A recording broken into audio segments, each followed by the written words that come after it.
வணக்கம் நண்பர்களே. இந்த பிரபஞ்சத்தில் மனிதர்களையும் தேவர்களையும் பாதுகாப்பதற்காக சிவனின் துணையுடன் பார்வதி தேவி எடுத்த ஒரு அவதாரத்தை பற்றித்தான் இந்த வீடியோ பதிவில் பார்க்க போகிறோம். ஆம், அந்த வடிவம்தான் காளி தேவி வடிவம். அதை பற்றித்தான் விரிவாக இந்த பதிவில் காணவிருக்கிறோம் நண்பர்களே. பல மண்டை ஓடுகளால் ஆன மாலையை அணிந்து விஸ்வரூபம் எடுத்து கோரை பற்களாலான அந்த பார்வதி தேவியின் உருவம் ஏன் வந்தது? சிவபெருமானையே தன்னுடைய காலில் போட்டு மிதித்ததன் காரணம் என்ன? நீளமான நாக்கில் இரத்தம் சொட்ட சொட்ட ஆடிய காளி தேவிக்கு ஏன் இப்படி உக்கிரமானது?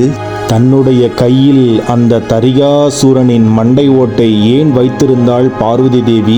அந்த கதையின் பின்னால் ஒரு மாபெரும் தத்துவம் அடங்கியுள்ளது. வாருங்கள், அதை பற்றி முழுவதுமாக பார்த்து விடுவோம். தரிகாசுரன் என்னும் அரக்கன் பிரம்மனை நோக்கி கடுமையாக தவம் புரிந்தான். அவனது தவ வலிமையை கண்டு மெச்சிய பிரம்மாவோ அவன் முன் தோன்றி, உனக்கு என்ன வரம் வேண்டும் கேள் என்று கேட்டார்.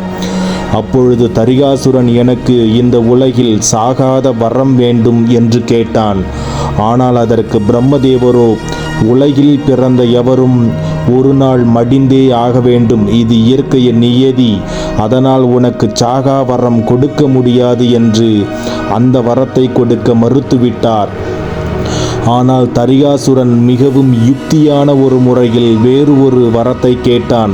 அதாவது 16 ஆண்டுகள் காலம் எந்த ஒரு பெண் எந்த ஒரு ஆண்மகனையும் பார்க்காமல் இருக்கிறாளோ அவள் கையாலே என் மரணம் நேரிட வேண்டும். மற்றபடி என் மரணம் வேறு யார் கையாலும் நேரிடக்கூடாது என்று பிரம்மதேவனிடம் அந்த வரத்தை கேட்டான். அந்த வரத்தை அப்படியே பிரம்மதேவனும் அவனுக்கு கொடுத்தார். அவன் வரத்தை பெற்ற பிறகு தேவர்களையும் மக்களையும் துன்புறுத்த ஆரம்பித்தான். அவனது தலைக்கணம் கொண்டு கொடூர செயல்களை செய்தான். அப்பொழுது தேவர்களும் மனிதர்களும் மக்களும் முனிவர்களும் சிவபெருமானை நோக்கி கேள்வி எழுப்பினர். இந்த அரக்கனை அழிப்பதற்கு ஏன் முடியவில்லை என்று கேள்வி எழுப்புகின்றனர். ஆனால் நெற்றிக்கண்ணில் பார்க்கும் சிவபெருமானுக்கு என்ன செய்வதென்று அறியாதிருந்தார். அப்பொழுது பார்வதி தேவியை அழைத்து, யாருமே செல்ல முடியாத குறிஞ்சி காட்டில் நீ ஒரு பெண் குழந்தையாக பிறந்து 16 வருடங்கள் எந்த ஒரு ஆண்மகன் கண்ணிலும் படாமல் வளருமாறு கேட்டுக்கொண்டார். 16 வருடங்கள் கழித்து நானே உன்னை திருமணம் செய்து கொள்ள வருவேன் என்று சிவபெருமான் சொல்ல, சிவபெருமானின் அன்பு கட்டளையை ஏற்றுக்கொண்ட பார்வதி தேவி அவர்கள் அவர் சொன்னது போலவே குறிஞ்சி என்னும் காட்டில் ஒரு அழகிய பெண்மணியாக பிறந்து 16 ஆண்டு காலம் எந்த ஒரு ஆண்மகனையும் பாராமல் வளர்ந்து வந்தாள். அப்பொழுது நாரதரை அழைத்து சிவபெருமான் அவர்கள், தரிகாசுரனிடம் போய் சொல், அந்த குறிஞ்சி காட்டில் ஒரு அழகிய பெண் இருக்கிறாள், அவளை தான் சிவபெருமான் திருமணம் செய்ய போகிறார் என்று மட்டும் நீ சொல்லி வா என்று நாரதரிடம் சொல்ல, உடனே நாரதரும் சிவபெருமானின் கட்டளை ஏற்றுக்கொண்டு தரிகாசுரனிடம் சென்று, சிவபெருமான் அவர்கள் குறிஞ்சி காட்டில் ஒரு அழகிய பெண் இருக்கிறாளாம், அவளையே தான் சிவபெருமானும் திருமணம் செய்ய போகிறாராம். அதனால் உங்களுக்கு என்ன தோன்றுகிறதோ அதை செய்யுங்கள் என்று நாரதர் தன்னுடைய வேலையை பார்த்துவிட்டு வந்தார். இதனை கேட்ட தரிகாசுரனான அந்த அரக்கன் சிவபெருமானை பழி வாங்க வேண்டும் என்ற எண்ணத்தில் அந்த பெண்ணை தேடி குறிஞ்சி காட்டிற்கு சென்றான். அங்கே சென்றதும் அந்த பெண்ணின் அழகிய பார்த்து மயங்கி, அவன் இந்த உலகத்திற்கும் கடவுள் நான் தான், இந்த உலகத்தில் சிவபெருமான் பெரிய கடவுள் என்பார்கள், ஆனால் அவனை விடவும் பெரிய கடவுள் நான் தான் என்று தலைக்கணத்தோடு சொன்னான். என்னை திருமணம் செய்து கொள்ளும்படி வற்புறுத்தினான். இதனால் உக்கிரமடைந்த பார்வதி தேவி படிப்படியாக தன்னுடைய உச்சக்கட்ட கோபத்தை அடைந்தாள்.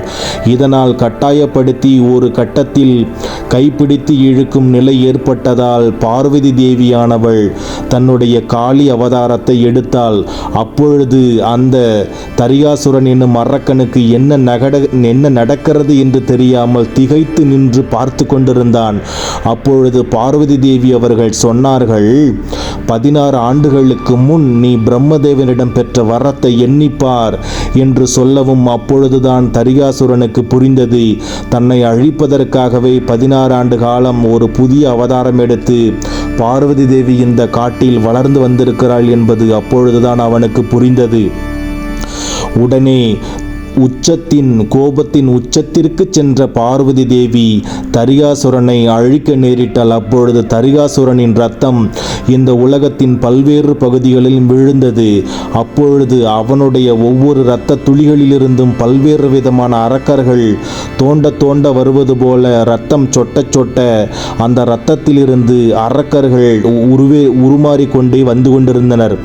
இதை பார்த்த பார்வதி தேவி அவர்கள் அந்த அரக்கனின் இரத்தத்தை முழுவதுமாக குடித்து விட்டாள்.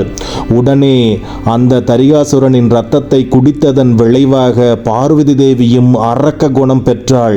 இதனால் உலகம் அதிர பார்வதி தேவி அவர்கள் ருத்ர தாண்டவம் ஆடினார். விஸ்வரூபம் எடுத்து ருத்ர தாண்டவம் ஆடியதன் விளைவாக தேவர்களும் முனிவர்களும் சிவபெருமானை நோக்கி சென்றனர். அப்பொழுது பார்வதி தேவி மிகவும் உக்கிரமாக இருக்கிறாள், இந்த உலகம் தாங்காது போலதற்கே என்று சொல்லவும் சிவபெருமான் தன்னுடைய நெற்றிக்கண்ணால் பார்த்தபடியே குறிஞ்சிக்காட்டிற்கு சென்றார். அப்பொழுது பார்வதி தேவியின் காலுக்கு அடியில் சென்று சிவபெருமான் அவர்கள் படுத்து கொண்டார். தன்னுடைய காலை எடுத்து சிவபெருமானின் நெஞ்சில் வைக்கும் பொழுதுதான் அவள் உணர்கிறாள் தான் யார் மீது கால் வைத்து மிதித்துள்ளோம் என்பதை உணர்ந்த பார்வதி தேவி உடனே சுயரூபம் அடைந்தாள். அதாவது சாதாரணமான நிலைக்கு வந்தாள்.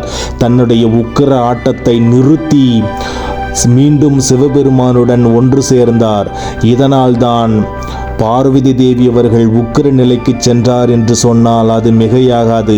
ஒரு அரக்கனை அழிப்பதற்காக சிவபெருமானின் உதவியுடன் எடுக்கப்பட்ட அந்த அவதாரம்தான் இந்த ருத்ர காளி அவதாரம் என்று சொன்னால் அது மிகையாகாது நண்பர்களே.